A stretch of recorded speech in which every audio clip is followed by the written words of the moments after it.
right now. Live coverage from your local news leader, investigating new information tonight, and your first alert forecast. Here's what's happening where you live. This is ABC 11 Eyewitness News. Buckle up because the weather is taking us on a roller coaster ride this week. After a taste of summer this weekend, a freeze watch has now been issued for our region. The chilly temps will arrive midweek, and that will usher in more rounds of colder weather. Right now, it's a first alert day because a storm system moving through the region, packing a slight risk for severe weather. Take a look at this scene on Service Road in Fayetteville after the storm toppled a tree that was blocking traffic. Right now, Duke Energy reporting about 8,000 of its customers are sitting in the dark at this hour. And we're keeping an eye on the evening commute for you. We have crews in Wake County and Fayetteville out on the roads. On your left is I-440. Windshield wipers on there, just some light rain in Yonkers in Wake County. And on your right, this is I-95 north in Cumberland County. Just a light drizzle there, but looks like rush hour starting as well. Thanks for joining us here for Eyewitness News at 6 on your Monday. I'm Amber Rapenta. Steve Daniels is off tonight. And I'm Lauren Johnson. We are tracking more rounds of rain that's coming in this evening. Let's head over to our chief meteorologist, Don Schwinneker, for a first check of that forecast. Hi, Don. And good evening to you. Let's talk about that freeze watch in effect first. And you can see this freeze watch is in effect for our area for Wednesday morning. You'll wake up to temperatures in the 30s and even low 30s. As a matter of fact, I want to show you the latest modeling coming to us in the Weather Center from our first alert predictor forecast model. By 7 o'clock on Wednesday morning, right now, and remember, model's not a forecast, but it's showing us 30 degrees in Oxford, right around freezing in Chapel Hill, Durham, even 34 out your door on Wednesday morning in Raleigh. And that's why we do have to worry about some freeze and frost and those freeze advisories. Now, before we get there, we've got a severe thunderstorm watch in effect for the south and eastern part of our viewing area tonight. Includes Edgecombe, Wilson, Wayne, Sampson, and Cumberland counties. Live look at first alert Doppler net scanning the skies. This line is moving out, but there's more showers back to the south and west. We'll zoom down in and put this into motion. That rain working into Moore County now, and it is starting to work its way across Wake County. Showers will get heavier over the next half hour as that works through. We'll talk more about the rain out there tonight, that cold air for the midweek, and of course your all-important First Alert Super 7-day forecast. All coming up in just a bit. Amber.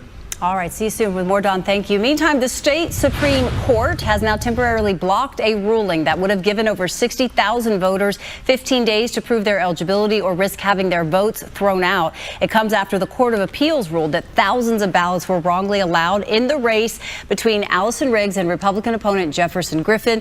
Riggs has said that she plans to take this case to federal court if she loses at the state level. You can head over to abc11.com to find out if your vote is being challenged. Today was yet another wild day on Wall Street. Stocks closed mixed as President Trump says he's not pausing tariffs. Restaurants could take a hit, but we wanted to know the impact for local farmers. Michael Perchik is live at the State Farmers Market. He spoke to a farmer about the additional strain some are now facing. Hi, Michael.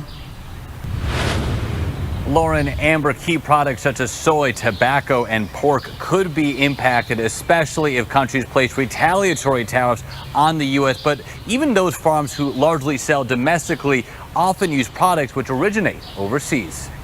We're growing out in the field, we're growing in our high tunnel. Across their 1.2-acre property, Raleigh City Farm Executive Director Lisa Grayley-Berry gives us a tour of their crops. There's no doubt we're going to face increased prices here. Farmers everywhere, consumers everywhere are going to be faced with increased prices. Next week, they'll once again open their Pay What You Can food stand. The nonprofit says despite rising costs, they don't plan to increase their prices, instead making a pitch to donors to fill in the gaps. But for-profit businesses most likely will pass along those hikes to consumers. A lot of goods that we directly import from foreign economies, that might be things in the grocery store, fruits, vegetables, and the like, construction materials, softwoods coming out of Canada. How quickly they go into effect could vary on the industry and product, and whether countries are able to strike deals with the Trump administration to waive or reduce announced rates. Now, lawmakers pushing a bill that would rein in the president's authority to unilaterally enact tariffs. The measure, which has the backing of 7 Republican senators, including North Carolina's Tom Tillis, would mandate congressional approval of tariffs.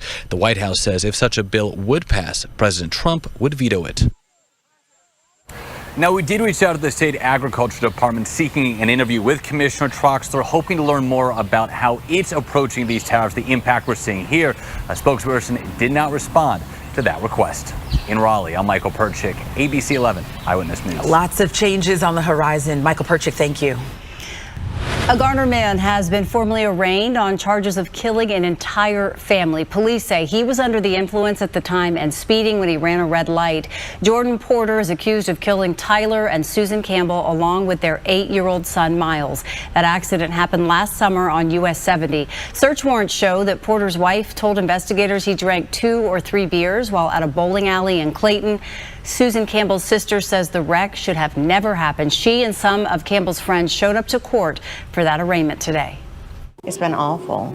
How can you lose 3 family members by someone who is under the influence, whether it be drugs, alcohol, any kind of impairment? You get behind the car, the wheel, and you run a red light at 82 miles an hour in a 45-mile-an-hour zone, and you take 3 lives instantly? Said, look, I admit it. I'm responsible. I'm sorry. I'm remorseful. I'm willing to plead guilty and go to prison. But the deal that was offered by the state was him pleading to 3 consecutive counts of second-degree murder with sentences that would have sent him to prison for effectively, his life. Porter was offered a plea deal, but the defense rejected it. He is in custody right now, being held on a $3 million bond. The prosecution says this case could go to trial early in 2026. And according to the State Highway Patrol this year, the agency has filed about 4,100 drunk driving charges across our state. A Wake County man appeared virtually in court today in connection to a deadly child custody exchange. Police say Bradford Brown hit his child's grandmother with his car, killing her. The incident happened Friday night on Apache Lane in Apex. Police say Brown initially ran away but was caught shortly after. He's now charged with voluntary manslaughter and faces a $500,000 bond. And we're learning more about a Raleigh mother who died in a crash over the weekend on I-95 in Georgia along with her 4 children. Authorities say 27-year-old Reagan Dugan was driving a car that was rented in Raleigh. It was an SUV. She was driving to meet her husband in Florida with her kids when, according to an eyewitness, the SUV she was driving crashed into another vehicle and burst into flames after the SUV, according to officials, was traveling at a high rate of speed. Reagan's children were all under the age of 10. The youngest victim was just 3 months old. And neighbors say it might have been roughly a year since she had moved to North Carolina. Eyewitness News heard from loved ones in Florida, and this is how they're remembering her. That's always how she was, a very loving, kind person. She was one of those that the laugh just lights up the room. One of her biggest things was wanting to be a mother, and then she ended up having a beautiful, amazing family, got an amazing husband. It was like your picture-perfect family. And Reagan leaves behind her husband in Florida, who loved ones say has ties still to Florida as well. Still to come here at 6 o'clock, immigration changes could impact a star athlete with Duke University. What the school is saying about a basketball player after the Department of State moved to revoke all visas held by South Sudanese passport holders. And all new here at 6, work will now resume on the new Crown Event Center in Fayetteville after county leaders ordered a pause last month, and we've learned the reason why. And we're keeping an eye on the evening commute. This is I-40 and Aviation Parkway. You can see traffic flowing pretty smoothly there. Nothing happening on the roads right now. We'll keep an eye on that after the break. Watch Barbara Gibbs today on ABC 11 Eyewitness News. And right now, Eyewitness News is working to learn if a Duke basketball star player could be impacted by immigration changes from the White House. We're talking about Kaman Malawach. The State Department moved to revoke all visas held by South Sudanese passport holders, and he is from Sudan. Secretary of State Marco Rubio says the visa revocation is due to the failure of South Sudan's transitional government to accept the return of its repatriated citizens in a timely manner. It's important to note, Eyewitness News does not know Malawach's visa status. Today, Duke University released this statement to Eyewitness News. Duke University is aware of the announcement from the Department of State regarding visa holders from South Sudan. We are looking into the situation and working expeditiously to understand any implications for Duke students. Malawach has just completed his freshman season as a Duke Blue Devil. New tonight from Fayetteville, work will now resume on the new Crown Event Center after county leaders last month ordered a pause there. That 30-day pause was ordered by the Board of Commissioners for a legal review of the finances, the funding of the $145 million renovation. The board this afternoon did not share the reason why they're now lifting that pause. They are holding a meeting tomorrow to discuss the project. Construction on the 3,000-seat auditorium started in October. It had been scheduled to open in the spring of 2027. All right, a big game is happening tonight. It's called the NCAA National Championship game, and I don't know if a lot of people in our area are excited to watch because Duke fell shockingly on Saturday night. Lauren and Amber, this is actually the exact suit I had planned for the championship game in San Antonio. Who knew we'd be back in studio with it, but you guys are right. Tracking a big night of college basketball on the eve or the night of the college basketball season coming to an end. We've got big transfer portal news, a big one coming out of Chapel Hill when we come back with sports. Watch Joel Brown, weekday mornings on ABC 11 Eyewitness News. The ABC 11 First Alert 7-day forecast is sponsored by the Hendrick Automotive Group.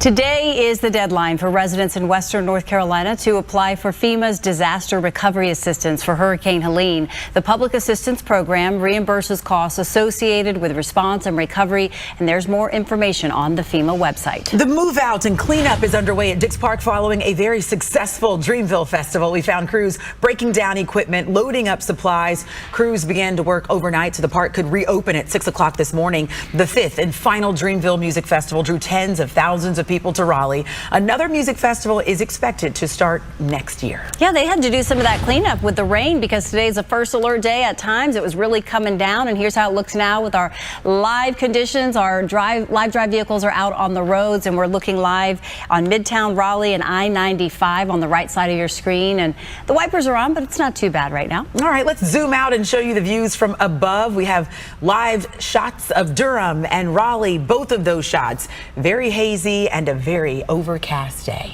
Very cloudy. Not a good hair day, Don. Super humid. Yeah, I bet the folks breaking down Dreamville were pretty happy with the rain today because, let's face it, those music festivals, folks tend to spill a little bit, and that can mean a lot of sticky spots on the ground. So, the rain helping to wash some of that away. Yeah. We are seeing showers tonight. The rain helping to wash some of the pollen away, too.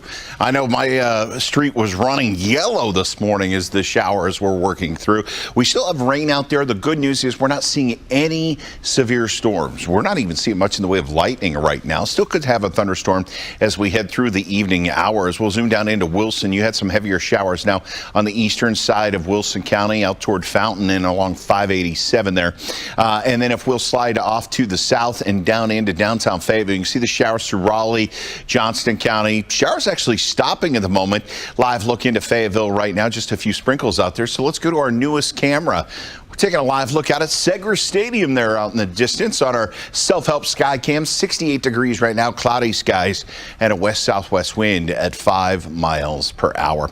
Overnight, we'll go from the 60s into the 40s. Those showers will shut off after midnight. And as the skies start to break up and the clouds clear out of here, temperatures will tumble down into the 40s for lows. 6 o'clock, we show you that Super 7-day. We're not seeing any 80s. That heat we saw over the weekend done for a while. We're actually in the 60s almost every day. 5 of the next 7 days are in the 60s. Tomorrow will be the coolest day. We'll be only up to 60. Most of tomorrow will actually be in the 50s. Your first alert predictor forecast model as we go through the day. Lunchtime on, we're into the 50s. Upper 50s as we go into the afternoon. Forecast looks like this for tomorrow. Temperatures across the region running in the 50s, 59 degrees in Carborough, 61 in Garner. Holly Springs, you'll top 61. 65 Fayetteville, 62 in Lullington, 63 in Goldsboro. We go north, 56 in Roxboro, 59 in Rocky Mount, and 61 in Wilson. We continue on the Super 7-day with Wednesday into Thursday. We do have a freeze watch in effect for Wednesday morning. So be ready for that. You could see some frost to start the day on Wednesday. That high pressure, though, slides east throughout the day on Wednesday. That'll swing the winds more out of the south and west, and that will push our temperatures warm. Then as we head towards your weekend, Friday into Saturday, some scattered showers are working through. Here's the First Alert Predictor Forecast model. We'll start with Friday, and you'll notice as we go through the day, by Friday 7 o'clock, we've got a few showers working in here. Skies clear, though, just in time for Saturday, and those clear skies stick around for Sunday. Any weekend getaways? Mountains look beautiful this weekend. Sunday, especially with 60s, even a 70 in Bryson City. If you're headed to the beaches this weekend, Nags Head will hover around 60, about 5 to 8 degrees warmer for those southern beaches. 7-day forecast powered by AccuWeather. 72 Thursday, 60s and dry for the weekend, about 20 degrees cooler. Sunday 67, and Monday back to the upper 70s. Lots of sunshine. Gorgeous stretch over the next several days. We just got to get through this evening's rain. All right, Don, thank you. Well, look who is back from San Antonio. I know. And he celebrated a birthday on Saturday night. Yeah. Belated. Thanks, guys. But what a day. Yeah, it was crazy. Wow. I told somebody that first we were talking about how to put a bow on Duke reaching the national championship game, and then a couple minutes later we were looking for flights to go back to North Carolina. So surreal. That is how basketball is and how the sport is, how March Madness is, and we saw it, of course. The college basketball season coming to an end tonight, but we've got big news out of Chapel Hill. Star freshman Ian Jackson officially going into the transfer portal. Last week, it was news of sophomore Elliot Cadeau and junior Jalen Washington leaving. Now it's the freshman out of the Bronx. He did not play a ton in the beginning of the year, but he came on strong as ACC play began, turned into one of Carolina's most important pieces. A three-level scorer who finished second on the team with 60 made three-pointers, only behind R.J. Davis. He also finished second overall on the team in points per game at just under 12. Second on the team, making 40% of his shots from three. 8 games where he scored at least 20 points, and a member of the ACC's all-freshman team. So Hubert Davis and the staff there in Chapel Hill now looking to replace at least 3 of this year's top 4 scorers. And as I said tonight, the final evening of the men's college basketball season, Florida taking on Houston. If Florida wins, their head coach Todd Golden at 39 would become the youngest to win a title since Jim Valvano did it at NC State at age 37. On the other side, Houston's Kelvin Sampson was born in Laurinburg, North Carolina. He was an athlete at UNC Pembroke and a proud son of the Lumbee tribe. So, guys, there will be a lot of eyes on this game, despite Duke not making the championship game. Some very proud people down there in Robeson County. Yes, it will be very exciting to watch. Yeah. At least we have someone to cheer for tonight, right? A local tie. That's true. Trey, thank you. Well, President Trump welcomes the Israeli Prime Minister to the White House. What was discussed from the ongoing war in Gaza to tariffs hitting Israel? Watch Colin Murphy weekday mornings on ABC 11 Eyewitness News. Israel's Prime Minister Benjamin Netanyahu at the White House today, meeting with President Trump. The two leaders discussed tariffs and the war in Gaza in the Oval Office. Israel is a target of the administration's reciprocal tariffs, getting hit with a 17% rate despite Israel moving last week before Trump's announcement to cancel all remaining tariffs on American imports. And ABC News will have more on the White House meeting coming up next on World News Tonight with David Muir. That's going to do it for us. Thanks so much for joining us here for Eyewitness News at 6 o'clock. The news is always on at abc11.com. World News with David Muir is up next. Have a good night.